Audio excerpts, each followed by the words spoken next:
सरकार एक pro corporate सरकार है। ये सरकार जनता की नहीं, किसान मजदूरों की नहीं। ये सरकार केवल और केवल इस देश की बड़े पूंजीपतियों की पक्ष की सरकार है। और उस संघर्ष में चलते दो तीन और बातें बहुत स्पष्ट हुई है। पहले ये कि 3 कानून जो किसानों की एकजुट मांग है कि तीनों कानून को वापस लो,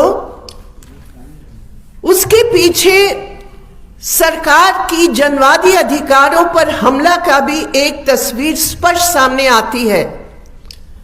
अध्यादेश का मतलब क्या है? पहले ऑर्डिनेंस लेकर आए जून महीने में, कौन सा इमरजेंसी था? क्या जरूरत थी अध्यादेश की?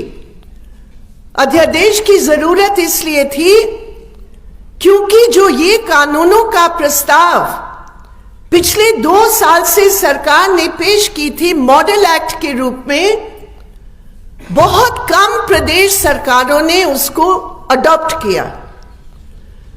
तो इसलिए सरकार ने सोचा कि जनवादी तरीके से तो ये होगा नहीं, और इसलिए जबरदस्त तरीके से उन्होंने अध्यादेश का रास्ता निकाल के उन्होंने पेश किया। सितंबर महीने में जो पार्लियामेंट का सेशन हुआ, अब आप देखिए जनवाद पर किस तरह हमला किया। उस समय हमारे देश में रोजाना लगभग 1 लाख कोविड के केसेस चल रहे थे। उस समय कोई दिक्कत नहीं थी। पार्लियामेंट का सेशन बुलाकर अपने बहुमत को इस्तेमाल करके लोकसभा में स्टैंडिंग कमेटी का जो एक प्रावधान होता है कि जो भी इस प्रकार के कानून है वो स्टैंडिंग कमेटी में जाएगा। अपने बहुमत का दुरुपयोग करके, इस्तेमाल करके किसानों की आवाज को एक बार भी, उनकी मांग को, उनकी राय को, उनकी मत को, अगर स्टैंडिंग कमेटी को रेफरेंस होता तो किसान आते, अपनी बात रखते, लेकिन वो नहीं किया। और राज्यसभा में जब तमाम ऑपोजिशन पार्टीज ने ये कहा कि एक सेलेक्ट कमेटी बनाकर करो, उसको भी समाप्त करके उन्होंने जबरदस्ती पारित किया। 8 एमपीज को निकाला, जिसमें 2 हमारे एमपी थे। तो जनवाद का जो एक तौर तरीका है, किसानों की ये 3 बिल के संबंधित ये स्पष्ट था कि मोदी सरकार ने जनवाद का जो न्यूनतम एक अधिकार होता है उसकी धज्जियां उड़ा दी। दूसरी बात, जब किसान दिल्ली तक पहुंचने का प्रयास किया, उन्होंने सीमाओं पर रोक लिया।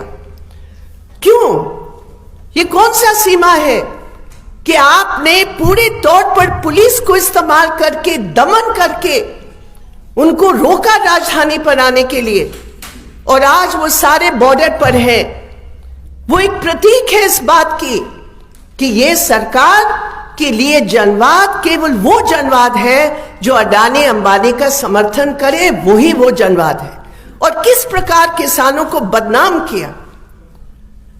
दूसरी ये संघर्ष दिखाती है कि हमारे मजदूर और किसान और तमाम जो बाकी समाज के हिस्से हैं, वो किसानों की पक्ष में खड़े हैं। देश भर में ये पंजाब हरियाणा का केवल जो सरकार कहने का प्रयास कर रही है, ये गलत है, ये झूठ है, क्योंकि देश भर में आज वो संघर्ष चल रहा है जो दिल्ली की सीमाओं पर है। वो देश के हर प्रदेश में मजदूर किसान के साथ खड़े हैं। 8 दिसंबर की जो ऐतिहासिक हड़ताल हुई इस देश में किसानों के समर्थन में, क्या ये सरकार के पास जानबूझकर उस बड़े संघर्ष और समर्थन का एक तरफ करने का जो प्रयास है, वो भी स्पष्ट है कि एकजुटता की शक्ति और ताकत इस संघर्ष में दिखाई दिया। और तीसरी बात है हमारे देश की संस्थाओं की, किस तरह इस बीजेपी सरकार ने हर संस्था को हाईजैक किया, हम सब जानते हैं हमारे देश की सबसे उच्च न्यायालय सुप्रीम कोर्ट है। मुझे मालूम नहीं उसका जिक्र इस प्रस्ताव में है या नहीं। क्या था सुप्रीम कोर्ट का?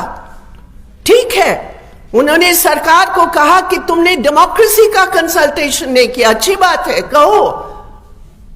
लेकिन जिन्होंने जनवाद की धज्जियां उड़ाए तुम्हारे अपने ऑर्डर में लिखा है, उसके साथ साथ उनकी जो भी राय थी सरकार की, उनके पक्ष में सुप्रीम कोर्ट गए। ये कौन सा तरीका है? आप सरकार को कह रहे हो कि आपने कंसल्ट नहीं किया और खुद ही बगैर कंसल्टेशन की आपने वो जजमेंट पास किया। और साथियों, इस सम्मेलन से हम कहते हैं स्पष्ट रूप में कि किसानों ने जो कहा कि सरकार की पिट्ठुओं की कमेटी के सामने वो नहीं जाएंगे, ये बिल्कुल सही फैसला है जो हम इसका समर्थन करते हैं। क्यों जाए उस कमेटी के सामने? कौन है वो लोग? वही लोग हैं जो इन नीतियों की पक्ष में पिछले दशक से रिफॉर्म के नाम पर उदारीकरण नीतियों को हमारे देश के ऊपर थोप कर हमारे देश की असमानताएं, पूंजीवादी असमानताएं को बढ़ाए हैं।